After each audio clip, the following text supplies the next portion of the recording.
নমস্কার দর্শক বন্ধুরা, রেপ স্পোর্টসের পর্দায় আপনাদের সকলকে আরেকবার স্বাগত। ভারতীয় দলের হেড কোচের পদ থেকে মার্লো মার্কুয়েজ সরে দাঁড়ানোর পর এআইএফএফ ইতিমধ্যেই কিন্তু নতুন কোচের সন্ধান শুরু করে দিয়েছে। এআইএফএফ এর যে সোশ্যাল মিডিয়া হ্যান্ডেল রয়েছে সেখানে ইতিমধ্যে অ্যাডভার্টাইজমেন্ট দিয়ে দেওয়া হয়েছে। আর রিপোর্ট অনুযায়ী যা শোনা যাচ্ছে ইতিমধ্যেই কিন্তু আহ, বেশ কিছু কিন্তু কোচ ইতিমধ্যে অ্যাপ্লাই করে দিয়েছে ভারতীয় দলের হেড কোচ হওয়ার রোলের জন্য। এবার সেই নামগুলোর মধ্যে থেকে এআইএফএফ শর্টলিস্ট করে আর হয়তো ১ থেকে ১.৫ মাসের মধ্যে নতুন কোচ ঠিক করবে। কারণ অক্টোবর মাসে ভারতের কিন্তু নেক্সট অ্যাসাইনমেন্ট রয়েছে, যেখানে আবার তারা এএফসি এশিয়ান কাপ কোয়ালিফায়ারের গ্রুপ পর্বে ম্যাচ খেলতে নামবে। সুতরাং তার আগে নতুন হেড কোচ কিন্তু ঠিক করতে হবে এআইএফএফ কে। ইতিমধ্যে বেশ কিছু নাম শোনা যাচ্ছে যারা এপ্লাই করেছে ইন্ডিয়ান হেড কোচের পজিশনের জন্য। যে নামগুলো শোনা যাচ্ছে সেগুলো হচ্ছে অ্যাশলে ওয়েস্টউড, তার সাথে খালিদ জামিলের নাম অনেকে বলছে। বাংলার হেড কোচ সঞ্জয় সেন, তারও নাম অনেকে বলছে। কিন্তু এই মুহূর্তে সবথেকে বড় নাম যেটা উঠে আসছে সেটা হচ্ছে অ্যান্টোনিও লোপেজ হাবাস। তিনি কিন্তু নতুন নয়। আ এর আগের বছরও যখন আ ইগর স্টিমাচ সরে দাঁড়ানোর পর নতুন কোচের সন্ধান করছিল এআইএফএফ, তখনও কিন্তু অ্যান্টোনিও লোপেজ হাবাস এপ্লাই করেছিলেন। কিন্তু তাকে শর্ট লিস্ট করা হলো। শেষমেশ মার্লো মার্কুয়েজকেই পছন্দ করে এআইএফএফ।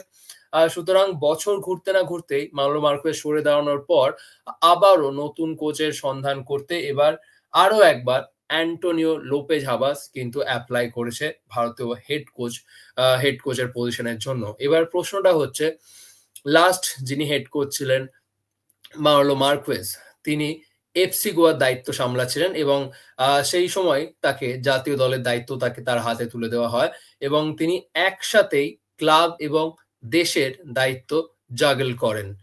এবার প্রশ্নটা হচ্ছে, অ্যান্টোনিও লোপেজ হাবাসও তো ইন্টার কাশির হেড কোচ। প্রথম বছরে তিনি খুব ভালো করেছেন। ইন্টার কাশিকে আই লিগে কিন্তু একটা ভালো জায়গায় তিনি নিয়ে গেছেন। এখনো যেহেতু আই লিগের চ্যাম্পিয়ন সেটা অমীমাংসিত, সেই কারণে ইন্টার কাশিকে এখনো চ্যাম্পিয়ন হিসেবে ধরা যাচ্ছে না। ইন্টার কাশি না চার্চিল ব্রাদার্স কে চ্যাম্পিয়ন এখনো কিন্তু সেটা ঠিক হয়নি। সেটা ডিপেন্ড করছে ক্যাশের শুনানি কি হয়, সেটা হচ্ছে এই মাসে রয়েছে। তারপর কিন্তু জানা যাবে যে আই লিগের চ্যাম্পিয়ন কে, ইন্টার কাশি না চার্চিল ব্রাদার্স। কিন্তু এক কথায় বলতে গেলে অ্যান্টোনিও লোপেজ হাবাস, তার পোটেনশিয়াল নিয়ে তো কোনো সংশয় নেই।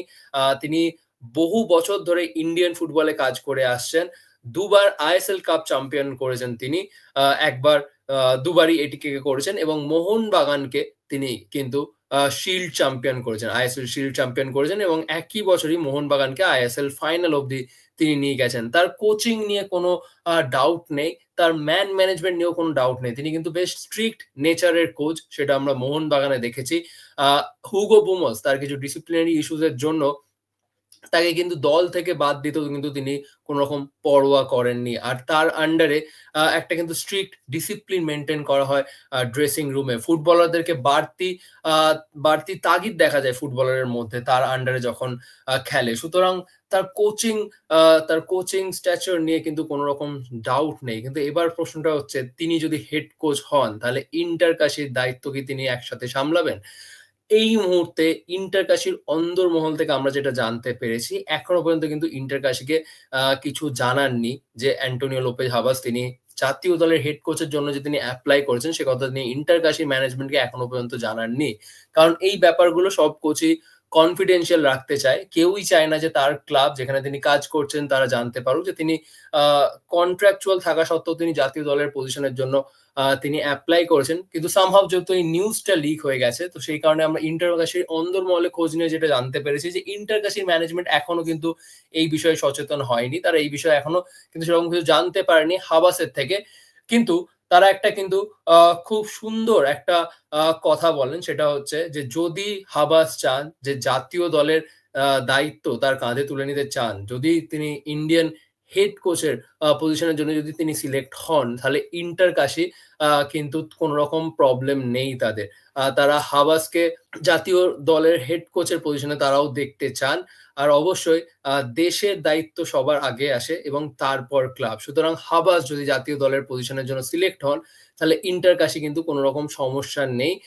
তারা হাবাসকে তারা ছেড়ে দেবেন এবং তারপর নতুন কোচের সন্ধান তারা করবেন। এমনটাই তারা জানিয়েছে। সুতরাং তাদের কোন রকম কোন সমস্যা নেই হাবাসের কোচের সাথে চুক্তি শেষ করতে তাদের কোনো রকম সমস্যা হবে না। এমনটাই কিন্তু তারা ইতিমধ্যে জানিয়েছেন। এবার প্রশ্নটা হলো গত বছরও অ্যান্টোনিও লোপেজ হাবাস কিন্তু এপ্লাই করেছিল। কিন্তু সেবার মানলো মার্কুয়েজকে সিলেক্ট করেছিল এআইএফএফ।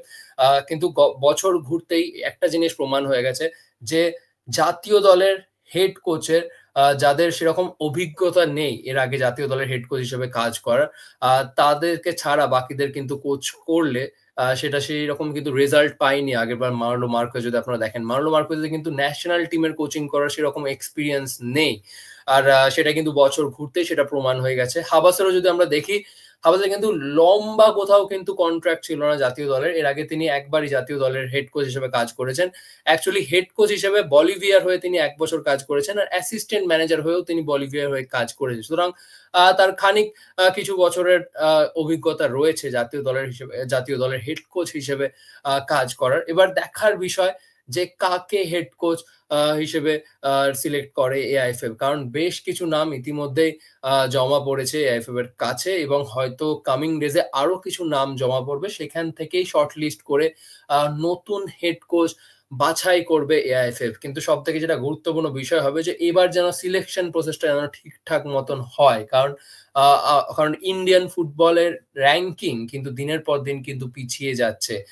বলতে গেলে একেবারে দেয়ালে পিঠ ঠেকে গেছে ব্লু টাইগার্সদের। সুতরাং যাকেই নতুন হেড কোচ হিসেবে নিযুক্ত করা হবে তার কাঁধে কিন্তু একটা বড় দায়িত্ব থাকবে। একটা চ্যালেঞ্জিং সিচুয়েশন এর মধ্যে তার কাঁধে কিন্তু দায়িত্ব তুলে নিতে হবে। সুতরাং সেটা একটা কিন্তু গুরুত্বপূর্ণ বিষয় হবে এআইএফএফ এর জন্য। কিন্তু হাবাসের তরফ থেকে ইন্টারকাশির তরফ থেকে আমরা যেটা জানতে পারছি যে তাদের কিন্তু সেরকম কোনো সমস্যা থাকবে না। সুতরাং হাবাস যদি হেড কোচ হয় তাকে কিন্তু ইন্টারকাশি কোনো রকম ফোর্স করবে না যে একসাথে ক্লাব এবং দেশের দায়িত্ব সামলাবার। এমনকি এআইএফএফও কিন্তু যা জানা যাচ্ছে এআইএফএফও এবার আর এরকম ডাবল রোল আর কোনো কোচকে রাখতে চান না।